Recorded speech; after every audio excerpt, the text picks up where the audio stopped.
प्रणाम देवी और सज्जनों। आज दत्त जयंती के उपलक्ष्य में मैं आपको दत्त जन्म की कथा बताऊंगी। मार्गशीर्ष पूर्णिमा के मृग नक्षत्र की शाम दत्तात्रेय भगवान का जन्म हुआ, इसीलिए इस दिन दत्त जयंती मनाई जाती है। सभी दत्त क्षेत्र पर जन्म उत्सव उल्लास से मनाया जाता है। हजारों साल पहले पृथ्वी पर सूक्ष्म और स्थूल रूप में असुरी शक्तियों का प्रकोप बढ़ गया था। उन्हें दैत्य के नाम से जाने जाते थे और उनको भगवान भी नष्ट करने में खुद को असमर्थ महसूस कर रहे थे। ब्रह्मदेव के आदेशानुसार अलग अलग जगहों पर और अलग अलग रूप में दत्तात्रेय भगवान को अवतार लेना पड़ा और तभी उन्होंने सभी दैत्यों को नष्ट किया। उस दिन उनका दत्त जयंती के नाम से उत्सव मनाया जाता है। पृथ्वी पर दत्त जयंती के दिन दत्त तत्व 1000 गुना कार्यरत रहती है और इस दिन दत्त तत्व की उपासना और अनुष्ठान करने से उसका मनुष्य को लाभ मिलता है। दत्तात्रेय जन्म की कथा हम आगे जानेंगे। दत्तात्रेय शब्द का अर्थ दत्त व अत्रेय, ये 2 शब्द मिलकर ही दत्तात्रेय नाम हुआ है। दत्त शब्द का अर्थ मैं ब्रह्म ही हूँ, मैं आत्मा ही हूँ, मैं मुक्ति ही हूँ। ऐसे निर्गुण की अनुभूति जिसे है, ऐसे अत्रेय यानी कि अत्रेय ऋषि का बेटा श्री दत्तात्रेय है। इनके जन्म की विविध कथाएं प्रचलित है, मगर इससे ये सिद्ध होता है कि ये अत्रेय ऋषि और माता अनुसया के पुत्र है और भगवान विष्णु के अवतार है। ऐसा मालूम पड़ता है कि पुत्र प्राप्ति के लिए अत्रेय ऋषि ने ऋषिकुल पर्वत पर घोर तपश्चर्या की।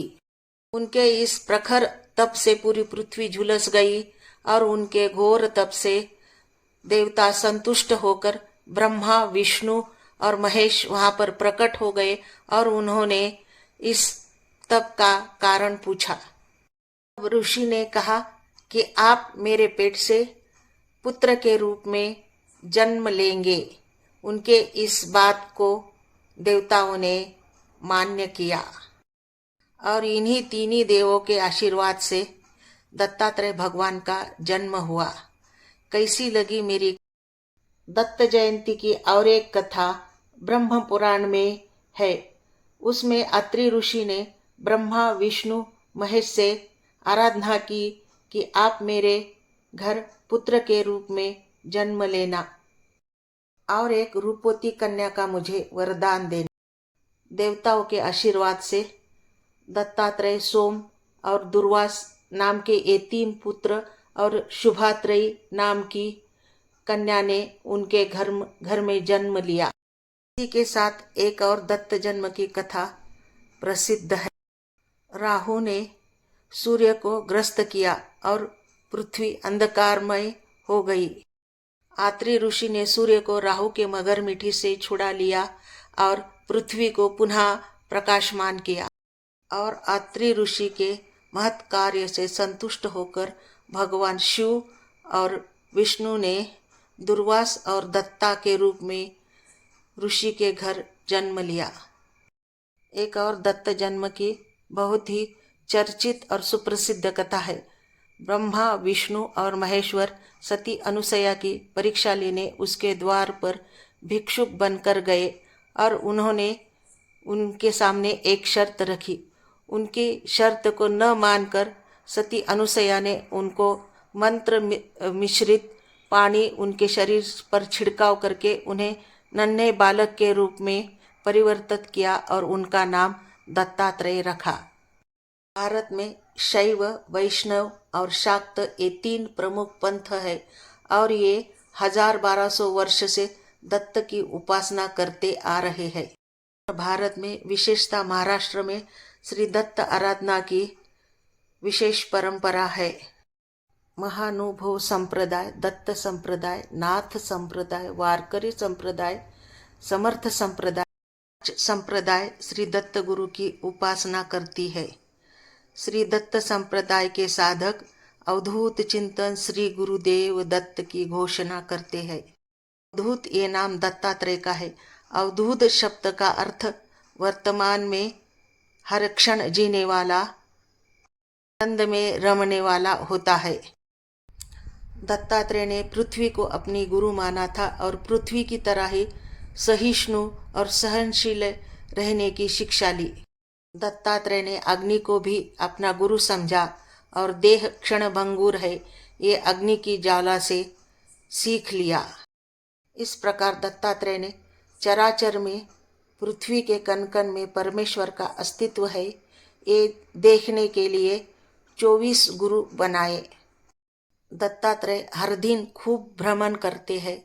वो स्नान के लिए वाराणसी जाते हैं, चंदन की उटी लगाने के लिए प्रयाग जाते, दोपहर की भिक्षा कोल्हापुर में और दोपहर का भोजन महाराष्ट्र के पंचाळेश्वर, बीड जिले के गोदावरी के पात्र में लेते हैं। तांबुल भक्षण के लिए महाराष्ट्र के बीड जिला राक्षस भवन यहाँ पर जाते हैं। प्रवचन और कीर्तन सुनने के लिए नैमिषारण्य बिहार में जाते हैं। नींद के लिए माहूरगढ़ जाते हैं। योग करने के लिए गिरनार जाते हैं। दत्तात्रेय अवलिया के तरह कहीं पर भी गुप्त हो जाते हैं। कृष्ण की लीला की तरह ही उनके भी लीलाएं प्रसिद्ध है। दत्तात्रेय का श्रीपाद श्री वल्लभ पहला अवतार, दूसरा नरसिंह सरस्वती और तीसरा श्री स्वामी समर्थ है। जैन पंथीय लोग श्री दत्त गुरु की नेमिनाथ के नाम से पूजा करते हैं। दत्त जयंती के दिन श्री दत्त गुरु का उत्सव बड़ी धूमधाम से मनाया जाता है। दत्त जयंती के 7 दिन पहले श्री गुरु चरित्र के पारायण का रिवाज है और दत्त जयंती के दिन भी पूरा दिन गुरु चरित्र का पारायण करते हैं और इस दिन भजन और कीर्तन का भी कार्यक्रम आयोजित किया जाता है। कैसी लगी मेरी कहानी? आपको पसंद आ गई क्या? पसंद आई तो मेरे चैनल को सब्सक्राइब करो, लाइक करो, शेयर करो। श्री गुरुदेव दत्त कहकर मुझे आशीर्वाद देना। धन्यवाद। श्री स्वामी समर्थ। जय जय स्वामी समर्थ।